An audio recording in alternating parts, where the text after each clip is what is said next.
এক লোক বাজারে কলা বিক্রি করতে গেল। বিক্রি ভালোই হচ্ছিল। হঠাৎ তার মাথায় এক বুদ্ধি চেপে বসল। আহা, মানুষ কলা কিনে কত কষ্ট করে ছিলে খাবে, তার চেয়ে বরং আমি এক কাজ করি, কলাগুলোর খোসা ফেলে বিক্রি করি। তাতে ভালো দাম পাওয়া যাবে, আবার খেতেও মানুষের কষ্ট হবে না, নিবে আর খাবে। যেমন চিন্তা তেমন কাজ।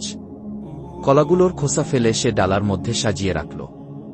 এবার যেই কিনতে আসে এক নজর দেখেই লাপাত্তা, কেউ আর কলা কিনে না। এদিকে খোসাবিহীন কলার ঘ্রাণ পেয়ে একদল বখাটে মাছি কলার উপর এসে পড়ল। ভনভন গানে পরিবেশ দূষিত করে তুলল। সে সাথে ধুলাবালির মাখামাখি তো আছেই। ক্রেতারা কলা কিনতে এসে নাক ছিটকে চলে যায়। বিক্রেতা ক্রেতাদের চেঁচিয়ে জিজ্ঞেস করল, তোমরা কলা কিনছ না কেন? ক্রেতাদের জবাব, খোসাহীন কলা মূল্যহীন। বিক্রেতা তার ভুল বুঝতে পেরে হাঁক দিলেন, কলা ফ্রি দিচ্ছি, নিয়ে যান। এক ক্রেতা চোখ কুঁচকে মুখ বাঁকা করে বলল, খেয়ে দেয়ে কাজ নাই, এই কলা ফ্রি দিলেও তো নিব না। ধুলাবালি, মাছি, পিঁপড়া পড়ে কলা খাওয়ার অযোগ্য হয়ে গেছে কি? বিক্রেতা যখন দেখল ফ্রিও কলা নিচ্ছে না, এখন কি করি? এখন কি উপায়? ফেলে দিলেও মানুষ হাসবে, বাড়িতে নিয়ে যাওয়াটাও লজ্জার ব্যাপার।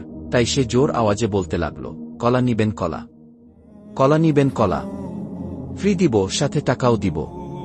টাকার লোভে কিছু লোক বিক্রেতার কাছ থেকে কলাও নিল, টাকাও নিল। কিছু দূর গিয়ে কলা ডাস্টবিনে ফেলে দিল আর টাকা পকেটে পুরে নিল। মন্তব্য: বর্তমান সমাজে আধুনিকা বেপর্দা নারীদেরকে এই খোসাবিহীন কলার সাথে তুলনা করা যেতে পারে। বেপর্দার কারণে তাদের জীবন হয়ে পড়েছে মূল্যহীন। তাই যৌতুক ছাড়া এদেরকে বিবাহ দেয়া কঠিন হয়ে পড়েছে। একজন পুরুষ যতই খারাপ হোক, কিন্তু সে চায় একজন সতীসাধ্যী নারীকে বিবাহ করতে। বেপর্দা নারীরা পিতামাতার মাথা ব্যথার কারণ হয়ে দাঁড়িয়েছে। তাই কলা বিক্রেতার মতো মেয়ের বাবাও বলতে বাধ্য হচ্ছে, মেয়েও দিব, যৌতুকও দিব।